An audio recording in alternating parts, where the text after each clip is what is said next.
бизде белгилүү журналист, коомдук иштерге да активдүү катышып жүрөт.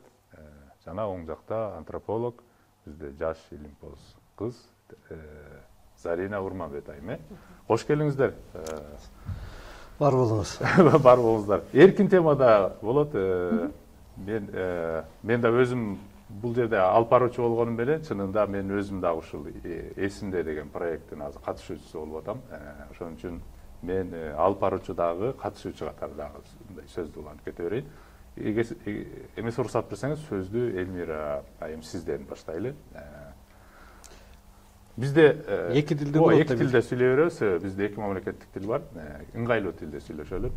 Сизге суроо, биринчи бул эсимде деген азыр проектти баштап атабыз да. Бул проектпи же программабы? Бунун максаты эмнеде? Сөз баштап бересизби? В чем суть? Что это нам даст? Что из себя представляет? Это проект ли это или программа? Это не проект. Вернее, это проект и не проект. Это логическое завершение долгого пути. Если вы обратили внимание, что Кыргызстан с момента суверенитета в своем сознании суверенным так и не стал.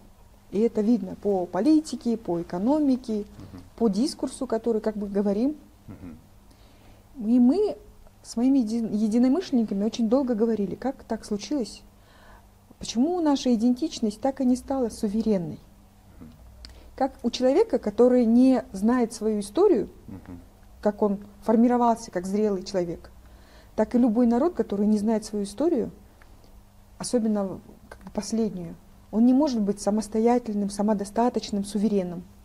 И в этом смысле, когда, обратите внимание, когда мы рассматриваем свою историю, мы рассматриваем ее там саки, усуни, арийцы, мы идем в дебри, но когда мы приближаемся по времени ближе сюда, самое близкое, что мы более-менее изучаем, это Каканское ханство. Весь советский период, по большому счету и 16-й год, и советский период, и даже новейшая история независимого Кыргызстана, она не осмыслена. Есть в советских учебниках интерпретация советского периода, но в остальном вот как бы полной такой картины нет. И если мы возьмем учебники современные, они тоже очень разрознены. И осмыслять свою собственную историю очень важно. И мы пришли к выводу, что если мы не будем осмыслять свою последнюю историю, новейшую, новую историю советского периода, мы не сможем быть потенциальными, независимыми и суверенными. Мы не можем открыть дорогу в будущее. И тогда возник второй вопрос. Есть история, официальная история государства, которую пишет государство. Ну, как говорится, историю пишут победители. А есть еще другой очень важный компонент – память. Не та память, которая описывается в истории, а память, которая передается из уст в уста в семье, между людьми. Память гораздо честнее, потому что память – это то, что родители говорят детям, но то, что, может быть, официально не проговаривается. И попытаться соединить где-то реальную память людей, семей, я не знаю, родов, и официальную историю, и попытаться осмыслить свою историю, вот как бы ближайшую, вот это была основная наша задача. И тогда мы стали так или иначе собираться, это обсуждать. И в итоге он вырос в небольшой такой проект, который мы назвали СМД, переосмысление своей истории. И в нем сейчас очень много видов деятельности. Первое, что мы решили собрать десятку сильных людей из разных профессий, которые могут об этом говорить. Поэтому не случайно у нас и исследователи, антропологи, политологи, у нас журналисты, у нас люди, говорящие на 3 языках. То есть у нас все люди, у которых есть профессиональные, образовательные, свои личные данные об этом разговаривать. У нас есть художник, который это может фиксировать. Вот. И там внутри этого проекта, который сейчас, очень много мы как бы замыслили, в том числе реализации каких-то шагов. Например, у нас открыт сайт smd.org, где мы собираем и теорию, и осмысление, и истории, и мемуары. Сейчас очень многие люди стали делиться мемуарами. Мы хотим издать методическое пособие для преподавания в школах. Когда мы объявили конкурс, к нам очень много людей обратилось, И только из этого количества людей более 20 преподавателей вузов, доценты, деканы со всей страны нам стали писать о том, что они не знают, как преподавать вот этот период. Очень много молодых людей. И мы хотим попытаться сделать вот это методическое пособие. Мы объявили конкурс эссе по собственной истории, чтобы люди могли собирать свои истории, присылать их нам, а потом мы их вместе издадим. Мы хотим логический вопрос, который может быть задан. А на какие деньги? Мы хотим сделать метод Ашар. Мы соберем все эти истории, сохраним, и потом объявим, чтобы мы вместе собирали деньги и сдали свою историю. В общем, у нас очень много планов, больших и маленьких. Я думаю, коллеги про это. Хорошо, давайте о планах чуть-чуть попозже, да? Так. Кошумчалап кетсем. Мен бул долбоорго изилдөөчү болуп катышып жатам. Мемне болуп катышып калдым. Жана айтканда биздин кыргыз журтчулугунда, кыргыз коомчулугунда тарыхка болгон кызыгуу аябай күч. Бул бир жагынан улуттук салтка байланыштуу, баягы жети атаңы билишиң керек, ата теңиңи билишиң керек деп. Бул бир жагы болсо, экинчи жагында азыркы адистик тарых элдердин суроо талабына, алардын муктаждыгына жооп бербей калды да. Изилдөөлөр аябай көп. Көп изилдеп, өзүлөрүнүн тегин издейт, бирөөсү Элмир айтып өткөндөй болуп, байыркы кыргыздардын тарыхын илескет. Бул жерде биздин азыркы тарых институттарынын, тарыхчылардын элдердин суроо талабына жооп бере албай калган жегинен. Чындабай алсак, тарых боюнча дагы көп нерселер бар. Эмне үчүн элдер ошону изилдеп жатышат? Себеби дегенде, мындай так фиксация болуп, мындай бекитилген бир-эки гана окуялар гана бар да. Биздечи Барсбек, Кыргыз кагандыгы ошолор эле бар. Анан мисалы Кокон каганды. Калганынын баардыгы эле мындай талкуу иретинде так фиксация болгон эмес. Ошондон улам аны тарыхчылар белгилеп, мындай кылып толук кыргыздын тарыхын жазып бүткөн жок да, берген жок. Ошон үчүн эл өзү издеп атат. Ал бир жагы. Экинчи жагынан бул долбоордо мага кызык болгону, биз баарыбыз илгеркини, эскини чуккубуз келет да, тарых кайсыл учурдан башталат депчи. Өткөн нерсе гана тарых болгонсопчу. Ачыгын айтып атканда өткөндүн баардыгы тарыхпы же тарых эмеспи? Өзү тарых. Аны кимдер иликтеш керек? Анан экинчи жагы биздеги азыркы тарыхый изилдөөлөрдүн көбү совет учурундагы усулдары менен, ошолор менен бекитилип калып, жаңычасы жок болуп жатат да. Ал эми жаңы багыттары тарыхтан чыкпадыбы? Мисалы багы микроистория, история повседневности деп мындай чакан адамдын жеке турмушун иликтеген мүмкүнчүлүктөрү бар. Анан акыркы немелерден биз буга чейинки мисалы тарыхта айтылып келген биздин Озекинин бардыгы, биздин бүт эле тарыхыбыз Озеки да. Озекини мындай бир тарыхый булак кылып карашчумуз да. Эми азыр Озеки тарых деп чыкты да. Биз ушундай жаңы тарыхый багыттардын, тарыхый усулдардын мүмкүнчүлүгүнөн пайдаланып изилдөө жүргүзсөк болот да. Буга чейин деле болуп келген, буга чейин деле журналисттер деле жазуучулар деле бир тарыхый темаларды чагылдырып келген. Ошон үчүн бирок жаңы усулдар менен болгон эмес. Биз ошону үйрөнүп, ошол жаңы усулда кылып изилдөө жүргүзүп көрсөкпү деген. Бул бир жагы. Экинчи жагын айтканда, эмне үчүн биз байыркы тарыхтын бардыгын башка өлкөлөрдүн булактарына, окумуштууларына шилтеме кылып ошолордон издейбиз да. А келгиле биздин өзүбүздүн эле бир 2-3 ата өтүп кеткен өзүбүздүн тарыхты иликтейли. Биз сөзсүз ушул тарыхты кийинки биздин урпактарыбыз, жыйырма-биринчи кылымдын башында өтүп кеткендер моундай турбайбы деп, азыркы архивтерден карабай, биз ошолорду азыр деле иликтеп, ошолорду азыр деле жетишинче фиксация кылып койсок болот. Элмир айтым туура айтып кетти. Совет мезгилинде, Совет өлкөсүнүн же Совет элинин душманы деп аталган кишини эч ким айтканда болбойт, айткандан коркушчу дагы. Эгер айтып чыксаң, сен сабатсызсың, саясий сабатсызсың деп сага кайта күнөө койчу да. Ошонун бардыгы ачылбай жатат дагы делечи. Мисалы мен бул иликтөөдө Совет тарыхында басмачылык деп айтылып, басмачы деп кирип калган ошол бир-эки инсандар жөнүндө иликтейин деп жатам. Алар боюнча кызыгуу көп, өзү биздин тарых элеми же биздин тарыхка кызыккандар ошол басмачы деген түшүнүктүн өзүн жаңы, чында алар басмачы болгон эмес да. Кандай аларды деп аташыбыз керек? Алар кимдер өзү ошо басмачы болгондор, совет тарыхчылардын боюнча деп ошол суроого дагы азыркыга чейин так жооп жок. биз ошол кишинин урпактары болгон, ошол адамдардын урпактары болгон, биз ошол теманы азыр көтөрүп чыгып ушуну талкууласак, ушуну коомго алып чыгып, ошо коом өзү дагы ушуга бир өзүнүн баасын берсе, туура болгон эмес дегендейчи. Ушундай аз кыскача сөз. Эң сонун Немеден толуктап кетейин деген оюм бар. Багы эсе деп айта албайдыбы? Ошол эсеге мен көрүүчүлөрдү активдүү катышуусун чакырып кетет элем да. Мисалы тарых бул буга чейинки тарых деген эмне? Бул кандайдыр бир даталардын немеси да. Мындай чоң салгылашы болуптур, моундай чоң киши төрөлүптүр депчи. Чын айтып атканда элдин тарыхы бул биринчи кезекте адамдардын тарыхы да. Адамдын тагдыры да, туурабы? Биз ошондой ар бир үйдө, ар бир үй бүлөдө эч жака айтылбаган, эч жака жарыяламаган, бирок тарыхта биз көмүскөдө калган дейбиз да, ошого окшогон бир өзүнүн окуялары болот. Ошондой адамдар бар да. Ошолор жөнүндө элдер жазса, ошолор боюнча үй бүлөнүн тарыхын, ата энесинин, ата бабаларынын тагдырын мындай эсе кылып, эркин формада жазып берсе деп, ошонун баардыгы бир өзүнчө китепче болуп чыгат эле депчи. Ушуну тергөөчүлөрдөн биз чакырып кетет элек.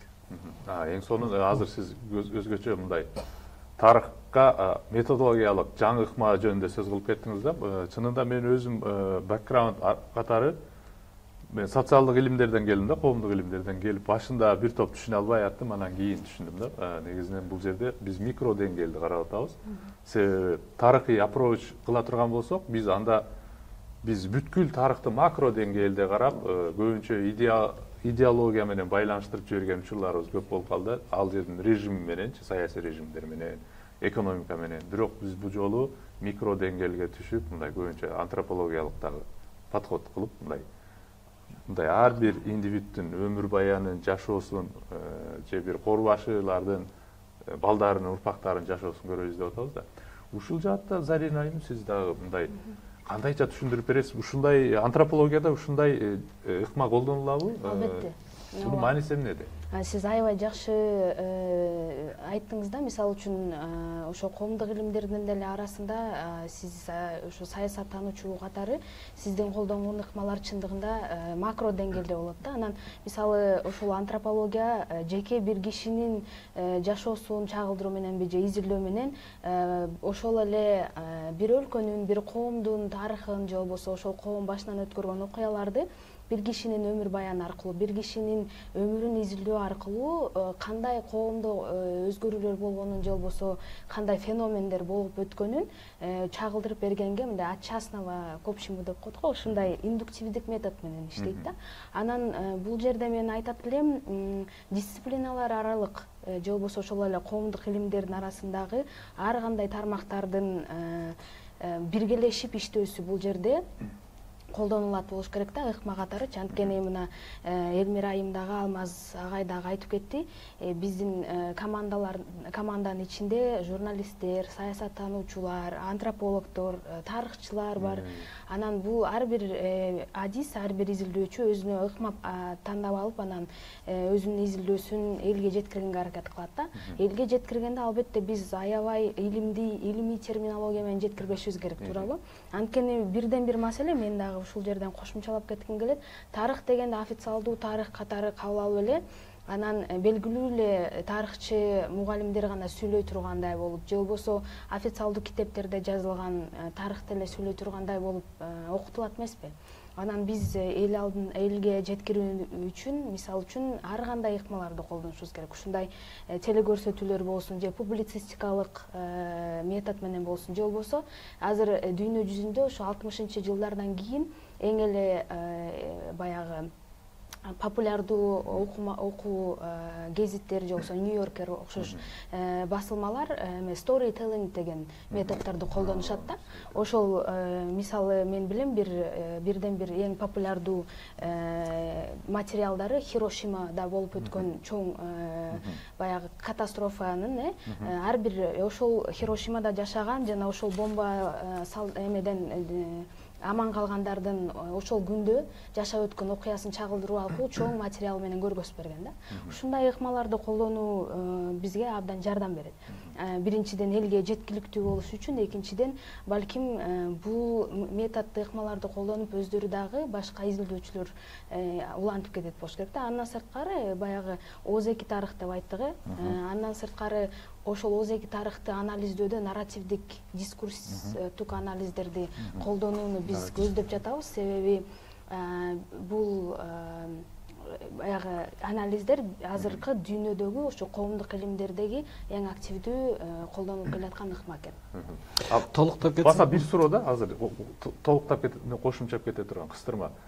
Тиги Азанбек уулу деп Чек Репабликте азыр Чехияда Прагада журналисттик иш бар эмеспи азаттыкта. Алар мен көргөн тарых деп бир китеп жазышты эле. Эсиңиздердеби? 6-7 жыл мурун. Ошого окшош болобу же кандай болот? Мен бир аз толуктап неметип кетейин да, азыр мондай пикир жаралып жүрбөсүн. Биз азыркы кесипкөй, адистик, тарыхты адис кылып жаткан тарыхчыларга бир кандайдыр бир аларга оппонент болуп, же аларга каршы болуп, же аларга бир атаандаш болоюн деген эч кандай ой жок. Биз болгону элдин эсинде калган нерселерди, ошолорду дагы бир каттап, ошолорду дагы иликтеп көрөлү деп. Бул мындай айтканда тарых толук иликтениш үчүн ал расмий тарыхтагы иликтенип, ошолордун баягы усулдары менен, ошолордун ыкмалары менен иликтене бериш керек. Биз болгону ошолордо жетишпей калган жерлерди, алардын колу жетпей калган жерлерди иликтеп көрөлү. Ошол жерден биздин мүмкүн элибиздин тарыхы толук болуш үчүн ошол жерде жардамыбыз тиет деген гана неме менен болуп атат. Сиздин неме сурооңуздар боюнча кайсы бир деңгээлде ошондой болот да. Бирок ал жерде сиз айтып аткан баягы китеп боюнча, эмгек боюнча ал жерде бул өтүп кеткен адамдардын эскерүүлөрүн архивдерден алып толукташканда биздеги 10 иштин ичинде айрымдары мүмкүн ошондой ыкма менен барып ошондой эмгек жарататтыр.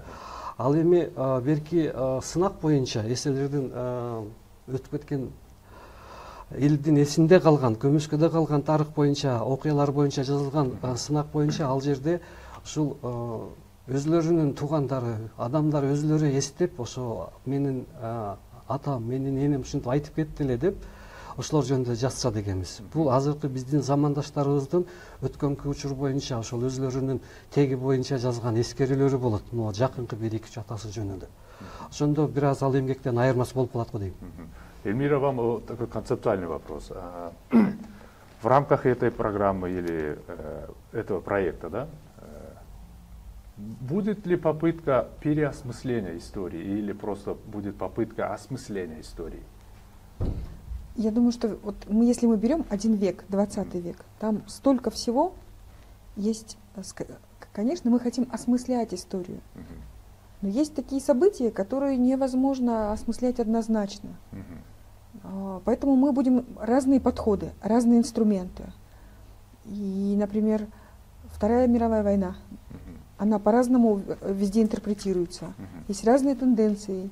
Есть такая тенденция, которая обозначается как приватизация победы. А сколько действительно было жертв? А сколько, как жило село? Вот парадокс в том, что мы рассматриваем, например, произведение Айтматова с точки зрения литературы, культуры.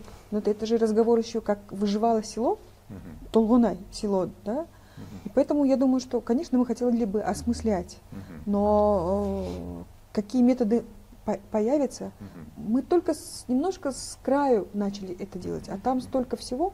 Но очень важный момент, который нам нужно сказать, внутри всего, что мы делаем, это не исторический подход, как уже было сказано, не какой-то там, самое главное, мы хотим узнать историю одного человека. И самое базовое узнать ценность одного человека, его героизм, его трагедия, его драма, потери, как он проживал, как этот человек. Потому что советская история, она эпохальна, она массовая, она такая идеологизированная. И она вот в этом. А, например, мало кто у нас говорит, что практически, а история человека, она другая. Например, мало кто говорит, что 20 лет после войны победа не праздновалась. А почему она не праздновалась? Нам кажется, что каждый год 9 мая был парад, и это был пафос, патетика. Но на самом деле это было окончание войны. Для многих трагедии не закончились, они только начинались.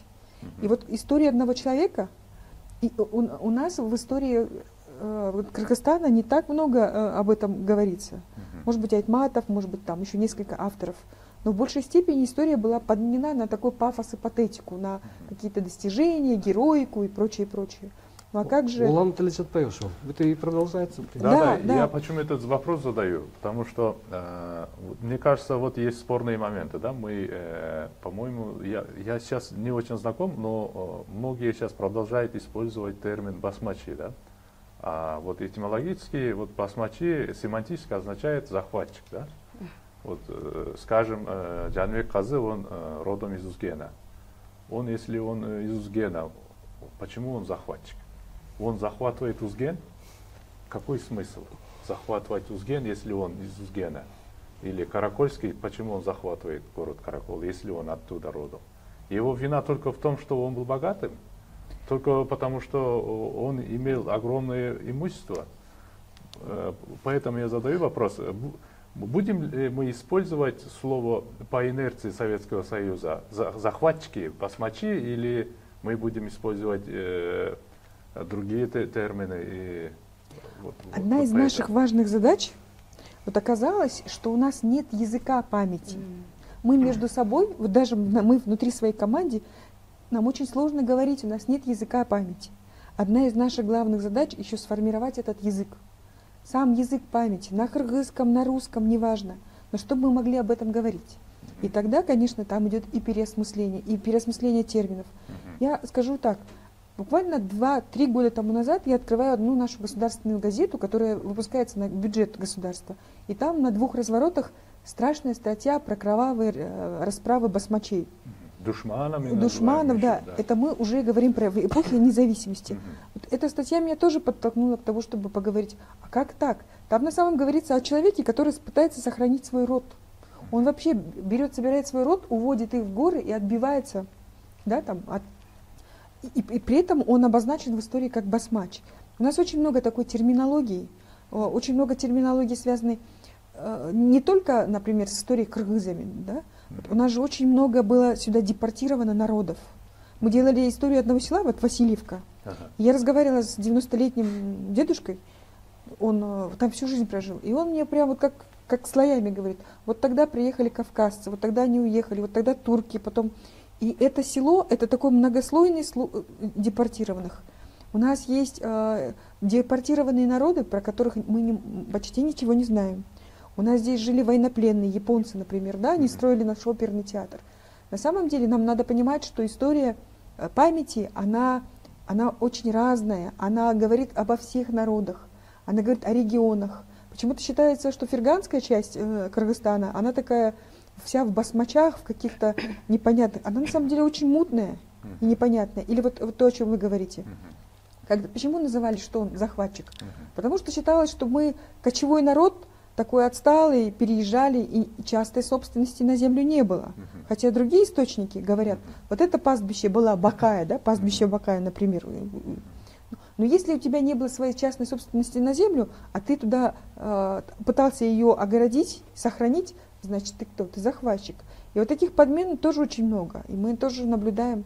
На самом деле мы хотим, смысл нашего проекта сформировать дискуссию о том, чтобы наконец мы подумали о себе своими собственными историями, своими собственными категориями, чтобы мы все-таки проговорили это, и чтобы мы знали свою собственную историю. Вот смотрите, по 2016 году, и когда я была студенткой, были люди, которые еще пережили это и делились. Потом были люди, которые помнили коллективизацию, или, например, когда их депортировали в Сибирь. Каждый 3-й человек у нас помнил Сибирь. И когда мы говорим, там, я не знаю, Токтогул или кто-то, все мы помним, что он несколько раз возвращался и был в Сибири. Но мы же в истории не зафиксировали. Вот сейчас армяне открыли списки депортированных в Сибирь. Там огромное количество людей. Я уверена, что у нас в Кыргызстане то же самое. История семьи Джангарачевых, Малдабасанов и так далее. Но это мало где описано, об этом не говорится. Поэтому там очень много пластов. И нам хотелось бы, чтобы мы это делали все вместе. И чтобы это не наш проект или там команда, чтобы вот эта вот волна, чтобы мы... Замечательно, что мы знаем историю Каканского ханства и там, кыргызской там, государственности и так далее, чтобы мы все-таки вернулись в реальность. И пока есть люди, которые могут нам это рассказать, пока есть наши родители, бабушки, дедушки, пока мы можем у них спросить, надо это все спросить и фиксировать, потому что когда-то об этом спросят наши дети. ушундай жерлер аябай көп да Кыргыздын тарыхындачы. Биздин мисалы баягы Кыргыздын жылкысын каяктагы бир Франциядан келип Рипар деген айым иликтеди да. Эстерди. Берки ала жылкыны Америкадан келип иликтеди башка бир айым.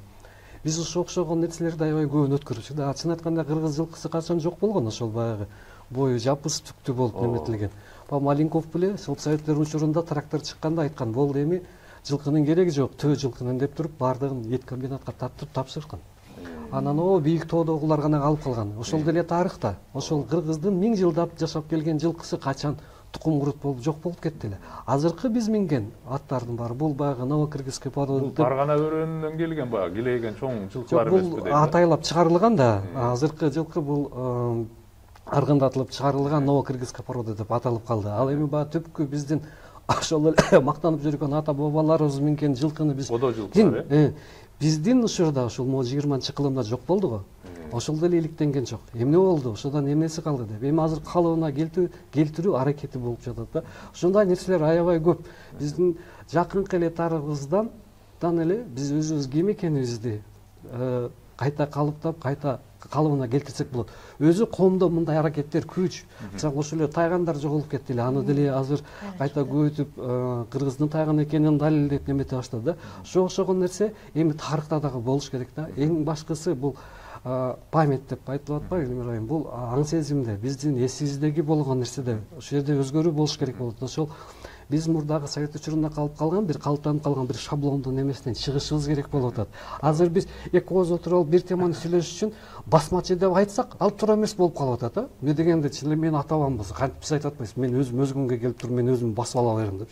Бирок аларды ошо терминологиядан кантип аташыбыз керек, биз ошону аныктаган эмес. Мындай нерселер аябай көп болуп жатпайбы? Ошого азыр Элмира айым жакшы нерсени айтты да. Осмыслить историю своими глазами деп айтты да.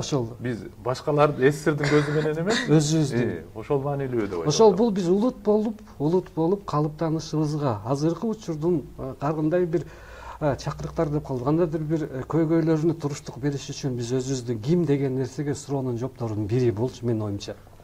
Себеби дегенде азыр Зарина айым сизге да суроодо. Азыр Элмира айым айтып кетти. Тарыхты өзүбүздүн көзүбүз менен да карайлы, өзүбүздүн ооз менен дагы айтып көрөлү депчи. Анан кийин ошол учурда биз мамлекетибиз мындай эгемендик деп аталганы менен 27 жыл. Бирок суверенная идентичность бизде дефицит деп айтты да башында сөзү. Ушул маселелерди дагы антропологиялык жактан кантип изилдесек болот? Эми бизде менимче азыр изилдөөчүлөр көп эле да. Негизи батышта окуп келген же болбосо чыгыштын кайсы бир өлкөсүндө окуп келгенчи, бизде колубузда көптөгөн инструмент бар. Менин жеке пикиримде. Анан бул ушу эсти изилдөө же болбосо ошо память деп атпайбызбы, изилдөөдө азыр дүйнөлүк илимдеги бир кайсы бир мааниде тренд дагы десем болот да. Анткени атайын ошо бунун түпкү тетиги постколониалдык теорияларга чейин барат экен да. Ал өзгөчө постколониалдык теориялар бул неме Индиядан же болбосо Пакистандан, Африка өлкөлөрүнөн же болбосо Түштүк Америка өлкөлөрүнөн чыккан изилдөөчүлөрдүн ошо сиз айткандай өзүнүн ким экендигин, өз таанымын, иденттүүлүгүн түшүнүп, аларды колониалдаштырып алгандардын баягындай таасири кандай болгон, эмне болгон экенин түшүнүп, анан ошо өзүнүн эс тутумун кайрадан чыгарып, тилин өзгөртүп, өзүнүн көзү менен караганга аракет кылып, критикалык ыкма менен барыптыр да. Анан азыркы учурда балким бизде оор болуп жаткандыгынын себеби ошо сиз баарыбыз тең айтып өттүк бир сырадан, ошо тилде, биздин тилибизде ошо колдоно турган сөздөрдүн жоктугу, биз муну сүйлөшүшүбүз керек. Чогуу кандайдыр бир талкуу талаасын айлантышыбыз керек дагы, чечишибиз керек да чогуучу.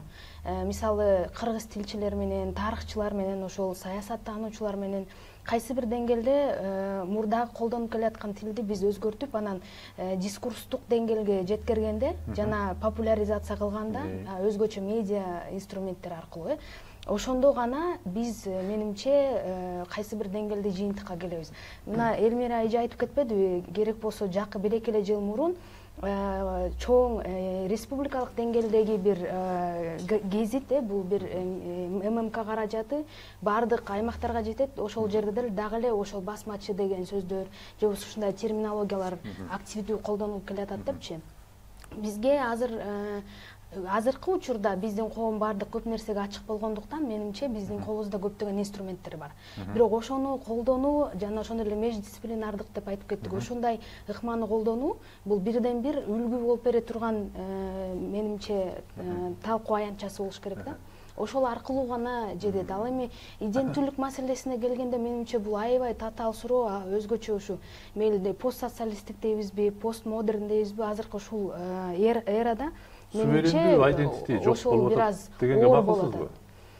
Ушуну азыркы айтылып өткөн, жогоруда айтылып өткөн мисалдардын негизинде жок болуп атат, же болбосо кандайдыр бир деңгээлде массалык маданияттын же болбосо кайсы бир өлкөнүн таасири аркылуу баягы бөгөт коюлуп калып атат болуш керек.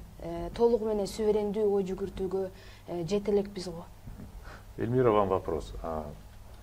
Вот вы сейчас, когда вы первый раз задал вам вопрос, вы сказали, у нас есть некий дефицит вот суверенной идентичности, да, сказали. А в чем это проявляется? Где это видно? Если это видно где это? В общественной жизни, в академических кругах или где? Как оно проявляется? Ну, я не вижу суверенности по большому счету Мы нигде. можем это идентифицировать? Да. Я думаю, что у нас такая система пустая. То есть экономически, культурно мы ее сформировали, но содержанием не наполнили. Но самое главное, суверенность в чем заключается? В том, как человек или государство ощущает себя. Да? На сегодняшний день Кыргызстан не знает свою историю. Имеет непонятную экономику и непонятно, как себя идентифицирует. В обществе преобладает такой дискурсивный, такой депрессивный дискурс о том, что, вот обратите внимание, кыргызчылык, мы о себе говорим очень в уничижительной форме. Мы себя не ценим, потому что но мы же хотим себя ценить, мы же хотим себя уважать. Тогда мы говорим, мы, кыргызы, наша государственность там 2000 лет тому назад была рождена, был кыргызский каганат. Мы пытаемся сформировать свою идентичность, суверенность, потенциальность. Через абсурдные вот эти через какие-то древние. Хорошо, что они были, но что сейчас осталось на сегодняшний день? И тогда нам нужны какие-то конкретные основания. Элементарные вещи. Достоинство, честь, история. Ну, если не история, то хотя бы память. Мы не имеем памяти. Вот смотрите, когда говорят первые люди государства или политики, они никогда не говорят про советский период. Они всегда говорят там про кыргызский каганат и, там, и прочее, прочее. Они хотят представлять и что-то изображать, как бы стоить, да? Обходим, да, советский и они обходят последний век. А что такое последний век? Это его отец, это его предки, бабушка, дедушка. Это самые близкие.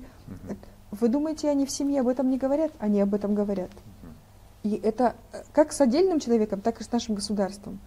Но нужно сказать, что когда мы говорим про память, мы не должны заваливаться в черное или в белое. Нам очень важно очень четко иметь инструменты, про которые говорила Зарина. Нам очень нужно быть объективными, потому что там тоже очень много рисков. От такого оголтелого национализма до, наоборот, патетики. Да, и это очень важно. Вот я возьму один фактор, который был очень значительный фактор для кыргызского народа. Это Токтагульская ГЭС. С одной стороны, это там лампочка, электрификация. Это действительно, с точки зрения модернизации и модерна, это огромный проект. Но там есть и другая история. И никто не говорит сейчас плохо или хорошо. Это единственный, может быть, проект самый потенциальный, да?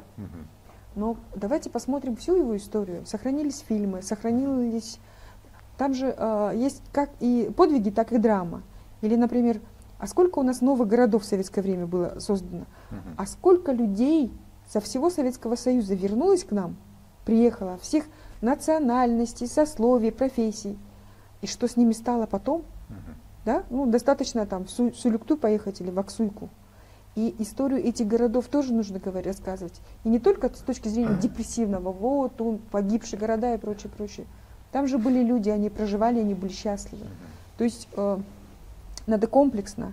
Вы знаете, одна девушка, исследовательница, сказала у нас на одном круглом столе, она сказала, вот так интересно, говорит, в Кыргызстане есть Академия наук. В Кыргызстане даже есть академическая свобода. А где академические продукты? Да? Это тоже очень тонкая, опасная тема, потому что она выводит на другой круг проблем. Скорее всего, все это время делались какие-то исследователи. Вот у нас Гульзада Эже, она очень профессиональный историк. Она собирает всю жизнь эти исследования. Но эти исследования ложатся в полочки, в папочки, и они не становятся продуктом. Они не становятся достоянием и продуктом осмысления.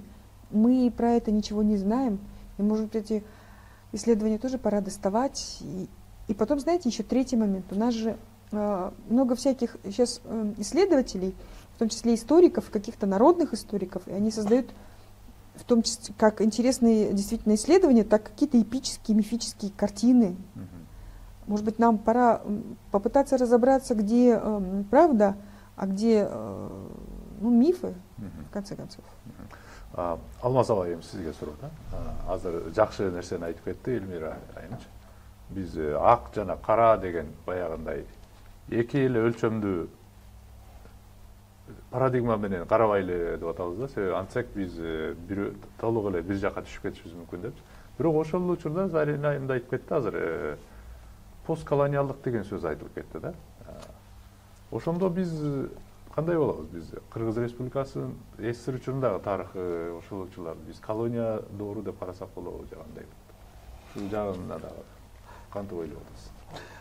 Эми бул жерде баягы терминология кандай туура айтылышты деген жагынан мен карманып турам, туура эмеспи деп. Бирок Совет учурун жөнүндө боло турган болсо, Советтик Союзунун империя боло турган болсо, биз анын колониясы болгонбуз. Кандайдыр баягы цивилизаторский деп неме атпай, кандайдыр бизге бир билим берди, жаңы медицина берди деп айтылганы менен биздин өзүбүздүн улут катары өзөгүбүздүн көп жери ошол жерде үзүлүп калган. Совет мезгилинде үзүлгөн. Биздин түпкүлүгүбүздүн чабылган балталар ошол жерде болгон.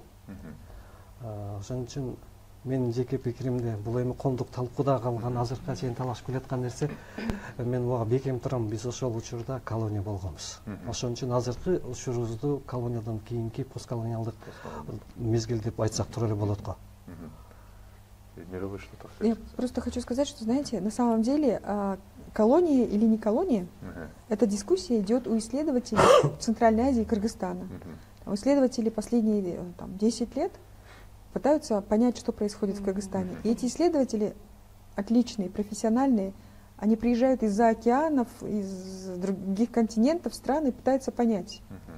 И эта дискуссия до сих пор очень активная, общая. Но, может быть, нам самим тоже нужно понять, в первую очередь, это была колония, и мы постколониальное государство, или все было замечательно. Знаете, для чего нам это нужно? Мы до сих пор постсоветское государство, у нас до сих пор советская система управления, советский дискурс, советские чиновники. Весь аппарат даже. И на местах, да? Почему у нас не получается местное самоуправление? Потому что это советские патерналистические структуры, которые сидят, смотрят в центр. Пока мы не разберемся с этим главным вопросом, мы так и будем жить в ситуации. Это не вопрос академии, это не вопрос истории, это вопрос идентичности, это вопрос будущего. Вот наше будущее зависит от того, как мы поймем. Это как бы вот возвращаясь к вопросу об идентичности. Если мы поймем, что мы самостоятельный, взрослый, потенциальный человек, да, у меня были травмы, коллективные травмы у моего народа, да, мы пережили такие потери, мы их осмысляем и идем дальше. Вот это для этого нужно. Бул жерден дагы кошумчалай турган оңдо болуп атат да, биз өзүбүз эмнегедир бир жалтаңдап, мүмкүн Москваны карайбызбы же башка жакта карайбызбы, ачык айта албайбыз да, эмнегедир тартынабыз. Мүмкүн ошол мамлекеттерде иштеп жүргөн бала чакабызга зыяны тийип калбасын деп да ойлойм да. Бирок эле ошол эле мамлекеттердин окумуштууларынын эмгектеринде бар да. Алар ушул учурду постколониалдык деп колониядан кийинки мезгил деп карап өзүлөр ошондой эмгек жаратып ошолор мамлекеттеринде чыгып жатат го. А биз мынакейдер ошодон тартынабыз. Мүмкүн чындап эле мындай ачык ушул жөнүндө сүйлөш керек. Ушул жөнүндө мындай кылып талкуу жаратыш керек. Ушул жөнүндө ачык сүйлөп, кандай бир жалпы коомдук пикирге келиш керек. Ушул биздин долбоордун максаттарынын бири ушул болуп атат го. Оюмча ошол биздин миссия, ошо биздин максат ушу бул негизи мындай тарыхты жазып салуу эмес да, тарыхты кайрадан жазуу эмес биздики. Болгону ушундай дагы окуя болуптур. Микро деңгээлде мына ошол Советтер Союзунун башынан өткөн ошол жапа чегип кулакка тартылган ошол байлардын же манаптардын урпактарынын жашоосунан бир фрагмент деп мындай көрсөтсөк өзү таразалай тургандай болобу эле дейм да. Ошондой мааниде дагы туура. Ошол учурда эсиңиздерби, баягы Сергей Абашин айтып кетти. Эсиңиздерде бул СССР учурунда СССР болуп, мисалы кээ бир эл үчүн бул жакшы эмес кырдаал болгону менен, мисалы ошол учурда тиги дуңган тектүү элдер үчүн же кайсы дагы бир этникалык топтор үчүн тетирисинен аябай жакшы мындай шарт түзүлүп, алар үчүн кайра бул эң сонун учур болгон колониалдык доор деп айтат да. Ошого окшогон жерлер дагы. Бул боюнча мындай жалпы бир пикирге келген ой жок. Бул пикир жалпы баардыгыбыз бир эле ушундай деп баалайбыз деген пикирге келиш бул максаттагы болбош керек. Айрым адамдар үчүн совет мезгили аябай жакшы доор болгон. Аябай жакшы билим алган, мүмкүн өскөн, үй бүлөсү көбөйгөн, уруктары көбөйгөндөр. Аябай жакшы учур болгондор. Бирок айрым эл үчүн, айрым уруулар үчүн, айрым уруктар үчүн аябай кыргын болгон мезгил болгон, тукумбурут болгон мезгил болгон. Ошон үчүн мына меники гана туура деп айткан туура эмес. Өзүңүз да белгилеп өтпөдүңүз, ак кара деп белгилебейли деп. Ооба, жашоо өзү ошондой да, аябай көп түстүү жашоодочу. Биз бул жерден туруп эле ак десек, мүмкүн бул башка киши адам кара нерсени көрүп аткандыр. Бирок өзү бул жердеги негизги маселе менин оюмча да ошол жөнүндө биз такыр сүйлөбөй, ошол жөнүндө бир кандайдыр бир коомдук бир жалпы пикирдин жоктугу дагы эле ошол бойсо мындай көмүскөдө калып атканы. Ошон үчүн бир максаттар айтылып атканда биздин долбоордо ошо көмүскөдө калып кеткен окуяларды дагы талкуулап көрсөк депчи. Ошону айтып атканда азыркы мына акыркы жылдагы тышкы саясаттын негизинен мына Россияга ыктаган мезгилден биз ушул темаларды дагы деле ачык айткандан тайсалдап турабыз да. Мисалы кайсы бир маалымат каражаттары, мисалы Азаттык бул теманы көп көтөрсө, ал айтат силерди бир гос деп бир башкалардын бир буйрутмасы менен аткарып атасыңар депчи. Жана айтып атканда бизде ошондой талкуу жүрө турган өзүнчө бир аянтча деле жок болуп жатат да. Ооба, кандайдыр бир пикирлер айтылат, кайсы бир окумуштуулар, кайсы бир акылдуу адамдар өзүнүн оюн айтаттыр. Бирок ушул талкуунун өзү 90-жылдардын башында аябай катуу көтөрүлгөн болчу да, толкунуч азыр ошо токтоп калган да.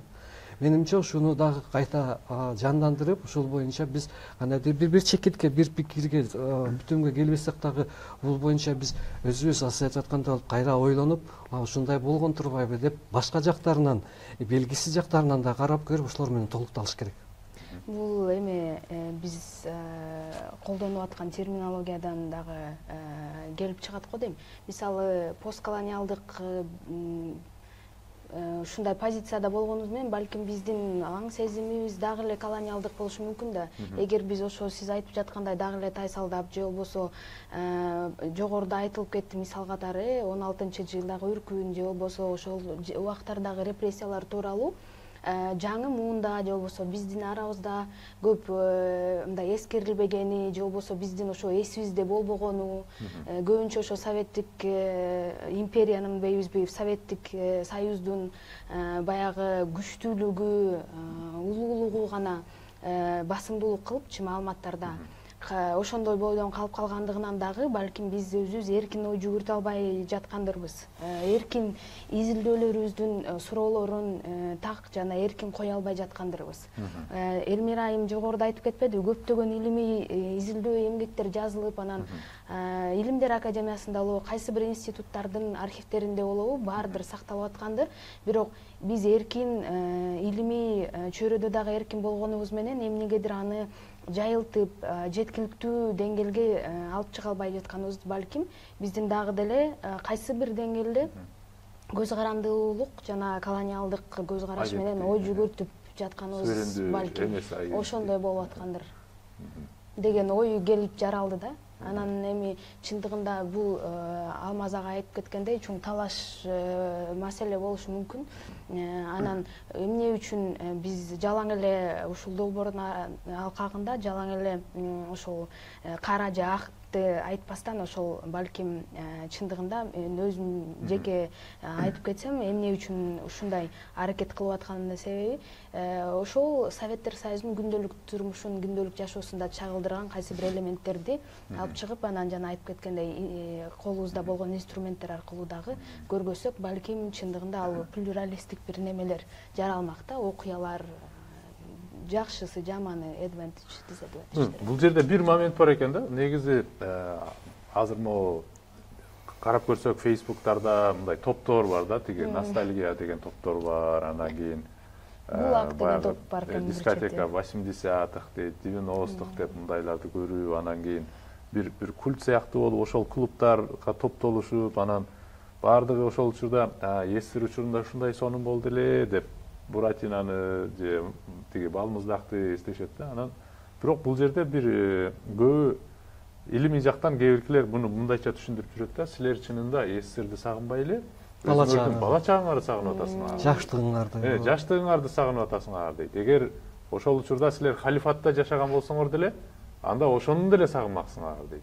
Эгер ошол учурда империалист болуп тетрисинен, кыргыздар ошол учурда тетрисинен бу Евразияны башкарып турганда, анда деле сагынмаксыңар дейт. Силер эсирди же бир кайсы бир өлкөнү эмес, өзүңөрдүн жеке бала чагыңарды, ошол мындай өзүңөрдүн бала чакта бирөөлөр мушташканыңарды же балык кармап, лимонад ичип, сүйүнүп жүргөн учуруңарды сагынасыңар дейт да. Негизи бул да кандай бир алысы деле туура го. Баары кандай оор болсун заманы. Ошол учурда жашооң өтсө, ошол учурда мисалы таттуу балалыгың өтсө же биринчи сүйүүгө жолуксаң, ал учурдун түсү дагы башка болот да. Туурабы? Ошондой эле ошол адамдарга чындап эле совет мезгилиндеги ошол Буратино лимонады же 2 сом 20 тиенден болгон колбасанын даамы аябай эсинде калгандыр.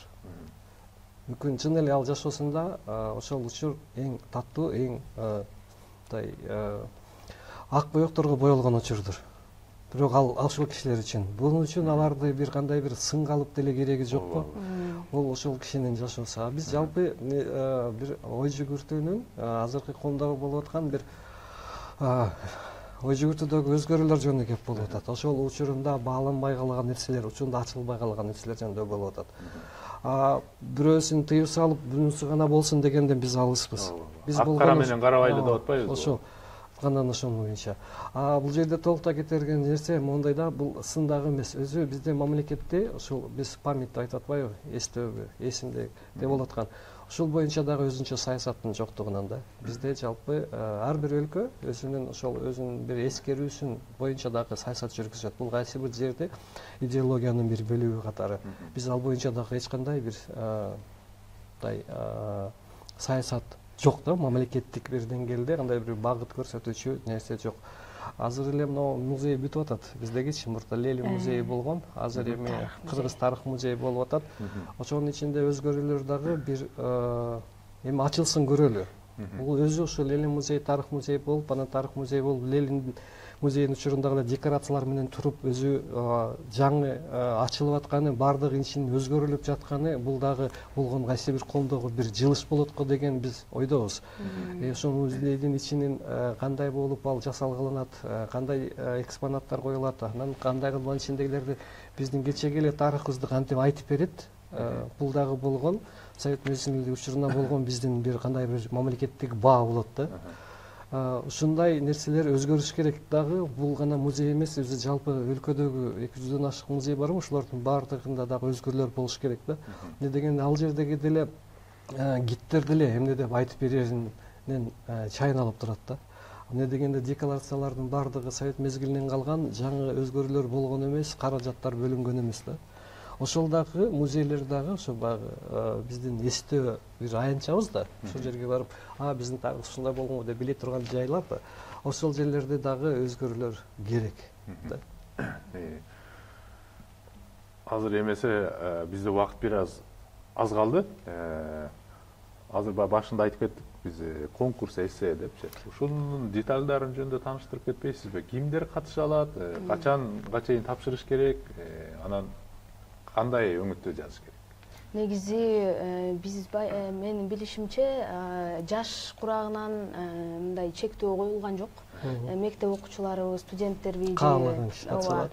адистерби каалаган катыша алат. Эң башкысы ошо бизде эссенин негизги темасы ошо көмүскөдө калган өзүнүн үй бүлөсүнө тиешелүү окуяларды чогултуу. Тарыхта жазылбай кеткен. Бир неме чектөө бар, бул 20-чы кылымдын ичи болушу керек. Өзүбүздүн 20-чы кылымдын ичиндеги болгон канча көлөмдө жазыш керек, кимге тапшырыш керек? 10 000 белгиден эми ашык болбосун деп өтө көлөмдүү болсо 5 барак, 10 барак болуп калабы? Ошондой болуп калат го дейм. 5-10 баракта болуп калат. Анан бул неме 1-майга чейин жазылып жөнөтүлүш керек. Биздин электрондук почтанын телефондор көрсөтүлгөн. Ошол жака жөнөтсө болот. Кызыккандарга биз маалымат жөнөткөнгө даярбыз. Facebook'тагы баракчада эсимде деген тай баракча бар. Эсимде.org деген сайт бар. Ошол жерде маалымат кеңири келтирилген. Бул жерде тарых деп айтканда эле ошол баягы башында да айтылып кетпеди, бир кайсыдыр бир чоң бир окуялар жөнүндө болот да. Чын айтып атканда тарых, элдин тарыхы бул биринчи кезекте ошо элде жашап аткан адамдардын тарыхы да, адамдардын тагдыры. Биз ошол жөнүндө жаздык, ошол жөнүндө жазсын деп суранабыз да. Ошого катышыңыздар. Эмне дегенде ар бир үйдө ой мен чоң атам мондай болгон, мен тай атам дегендей болчу, мен чоң энем мондай кылып согуш жөнүндө айтып берди. Бир кишинин тегерегинде эле жазыш керек. Жок, үй бүлө боюнча жазса дагы болот. Үй бүлө жөнүндө жазса болот. Адамдын тагдырын жазса болот, үй бүлөлүк тарыхты жазса болот. Болгону ошо чектөө 20-чы кылымда болгон окуялар боюнча. Атилла жөнүндө, Чыңгыз хан жөнүндө, биздин улуу Енисей дөөлөтүбүз жөнүндө жазбай эле койсун, 20-чы кылымдагы ошол баягы биз кыйкырып жамандап жүргөн бай манап деген сөздү кандай колдонсок болот? Булар байлар, манаптар жаманбы же жөн эле нейтралдуу карашыбыз керекпи буларгачы? Ошол жөнүндө дагы изилдөөчүлөр катары нейтралдуу карашыбыз керек албетте. Эми алар өзүлөрүнүн эркин формада болот го, ошону жазса болот. Эми жазганга тема толуп атат. Мисалы эле буга чейин айтылып келген ошол эле ГЭСтердин курулушу, ошол эле каналдардын курулушу, Кыргыз Совет мезгилиндеги Чүү каналынын, түштүктө болгон каналдардын курулушу, ошол эле окуучуларды мисалы эмгек жумушуна, пахтага, тамекиге алып барып иштеткен учурлары болгон. Ошолор деле тарыхта. Ошону чөпкө барганын жазса болот туурабы? Ошол аркылуу биз СССРда эмне болгонун билебиз. Пахтага барганын жазсак болот өзгөчө. Ош тарапта, мисалы Базар Боргонго барчы, Нокен районуна барчы. Андан тышкары, тексттен өзүнөн тышкары ошону кайсында да бир мындай визуальный бир сүрөттөр менен, мүмкүн кандайдыр бир мүмкүн киноархиви болуп кала турган болсо, ошондойлор болуп калса, алар менен кошумчаласа бул аябай жакшы болмок да. Анан бул сынактын жеңүүчүлөрүнүн атайы белектер каралган. Сынактын жыйынтыгы күзүндө чыгарылат. 20 эң мыкты деп табылган автордук иштерге, эмгектер атайы ошол белектер берилет. Эмгекти 1-майга чейин тапшырыш керек. Күзүндө атайы Бишкекте бир конференция пландаштырылып жатат. Ошонун алкагында ошол жеңүүчүлөрдү Бишкекке чакырып, ушул жерден сыйлыктар берилет деп пландап жатабыз. Аны электрондук формада сиздерге жазыш керек, Ооба, электрондук формада кааласа кагаз менен дагы дарек алып келип берсе болот. Бул Абдулмомунов көчөсү 24 беле. Ошол сайттарда так дареги бар да, кайсылерге чогулат. Сайтты кантип аталат?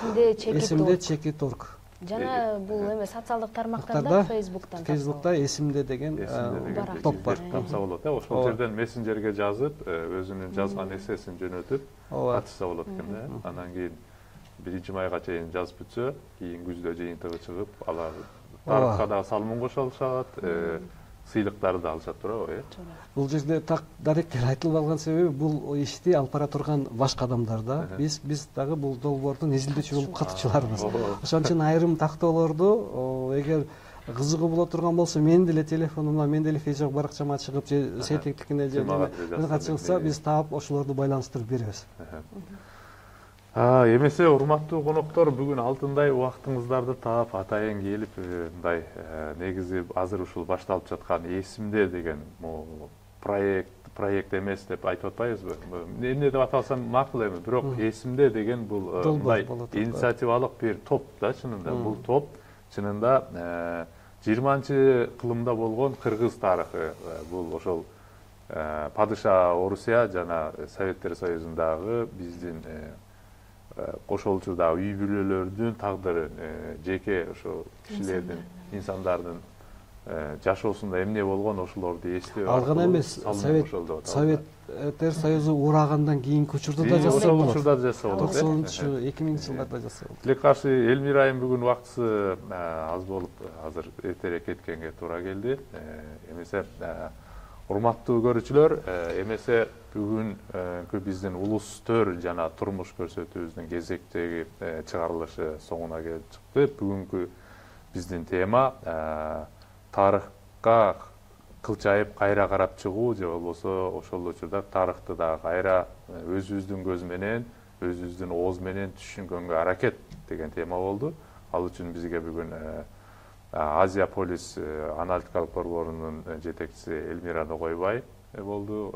Андан кийин белгилүү журналист бизде Алмаз Турдумамат жана антрополог жаш илимпоздубуз бул жактан Зарина Урманбет болду. Эмесе мен сиздер менен кайра көрүшкөнчө кайыр кош деп айтам. Жакшы отуруңуздар.